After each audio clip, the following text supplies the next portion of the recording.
Hello friends, welcome to my YouTube study way. देख सकते हैं, उम्मीद करती हूँ आप सही स्वस्थ होंगे और अच्छे होंगे। तो आज मैं आपके सामने बिहार स्पेशल समान ज्ञान की जो प्रश्नों को लेकर आई हूँ, उसमें सभी प्रश्न अपने आप में बहुत ज़्यादा इंपॉर्टेंट है। चलिए बिना टाइम वेस्ट करते आते हैं पहले प्रश्न पर। कुंवर सिंह के पिता का क्या नाम था? 1857 की क्रांति में सबसे बड़ा योगदान बिहार से अगर किसी का था तो कुंवर सिंह का था। तो कुंवर सिंह के पिता का नाम क्या था? तो आपके सामने ऑप्शन है यहाँ पे, राम बख्श सिंह, उद्वंत सिंह, या साहबजादा सिंह, या उमराव सिंह। तो आपका ऑप्शन यहाँ पे सही होगा ऑप्शन सी, साहबजादा सिंह। बढ़ते हैं अगले प्रश्न की तरफ। तो आज की क्लास में जो अगला प्रश्न आपके सामने है वह है आपसे पूछ रहा, बिहार की प्रचलित कला, बिहार राज्य की प्रचलित कला कौन सी है? बिहार राज्य की प्रचलित कला कौन सी है? तो मधुबनी, अवधी, मुगल, या इनमें से कोई नहीं। तो आपका ऑप्शन यहाँ पे सही होगा option A, Madhubani painting. Madhubani painting.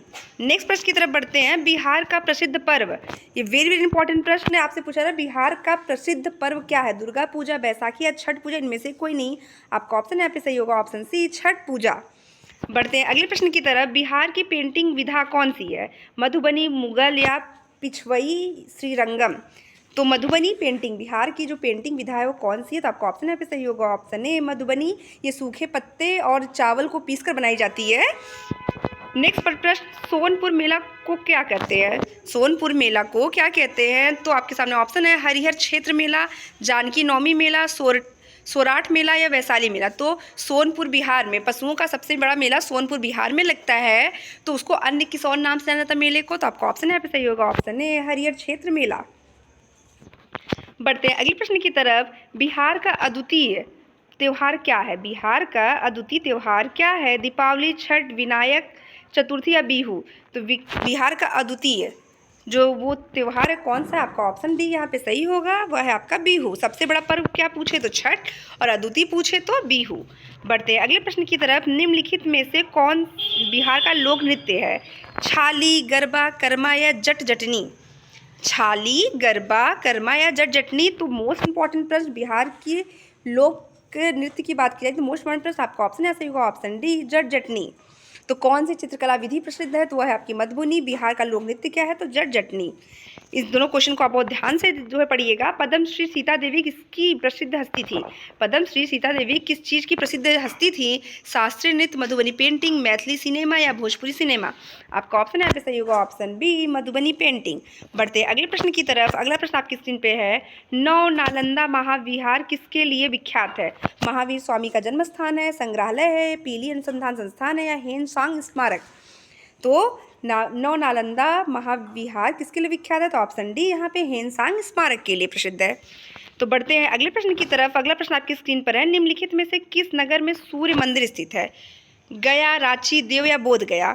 बोध गया वह स्थान है जहाँ पे महात्मा बुद्ध को ज्ञान की प्राप्ति हुई थी, और गया वह स्थान है जहाँ पर 1922 में कांग्रेस का अधिवेशन किया गया था, और रांची झारखंड की राजधानी। तो आपका ऑप्शन यहाँ पे सही हुआ है ऑप्शन सी, देव। तो आप सभी से मैं रिक्वेस्ट करना चाहती हूँ फ्रेंड, अगर आप मेरे चैनल पे नए हो तो प्लीज़ मेरी वीडियो को लाइक और मेरे चैनल को सब्सक्राइब करना कतई ना भूल, ताकि बिहार से स्पेशल जितने भी प्रश्न आपको सामान्य ज्ञान से रिलेटेड हो वो मेरे चैनल के माध्यम से आप तक को मिल सके। तब तक चलिए बिना टाइम वेस्ट करते आते अगले प्रश्न पर। अगला प्रश्न आपके सामने है, बिहार में परमानेंट सेटलमेंट लागू करने का कारण था? बिहार में परमानेंट सेटलमेंट लागू करने का क्या कारण था? आपके सामने ऑप्शन है, जमींदारों का जमीन पर अधिकार, भू राजस्व का, जमींदारी प्रथा का निर्मूलन, या राजस्व निर्णय करना। तो आपका ऑप्शन यहाँ होगा ऑप्शन बी, जमींदारी प्रथा का निर्मूलन करना। नेक्स्ट, बिहार में महात्मा गांधी के पूर्व सापेक्ष राष्ट्रीय सक्रियता किसने दिखाई? बिहार में महात्मा गांधी की पूर्व सापेक्ष राष्ट्रीय सक्रियता की अध्यक्षता किसने की थी? जैसा उन्होंने क्या की थी, एकीकृत समुदाय के द्वारा, रचनात्मक क्षेत्रीय अभियान के द्वारा, या चरपंथी समुदाय, इनमें से कोई नहीं। आपका ऑप्शन यहाँ से होगा ऑप्शन ए, एकीकृत समुदाय के द्वारा। बढ़ते हैं अगले प्रश्न की तरफ। अगला प्रश्न आपकी स्क्रीन पर जो है वह है आपसे पूछता, किस क्षेत्र में राहुल संकृत्यान ने 1920 के असहयोग आंदोलन में सक्रिय थे?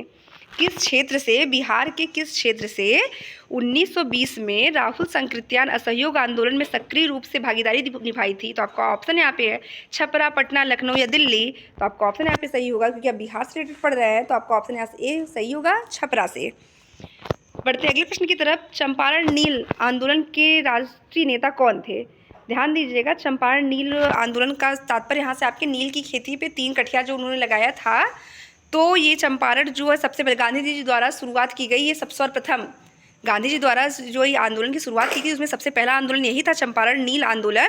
तो इसका राष्ट्रीय नेता कौन है? महात्मा गांधी, राम सिंह, बाबू रामचंद्र या बिरसा मुंडा। तो आपका ऑप्शन सही यहाँ पे होगा, ऑप्शन ए महात्मा गांधी। ये किसानों के ऊपर लगाया गया था। चलिए बढ़ते हैं अगले प्रश्न की तरफ।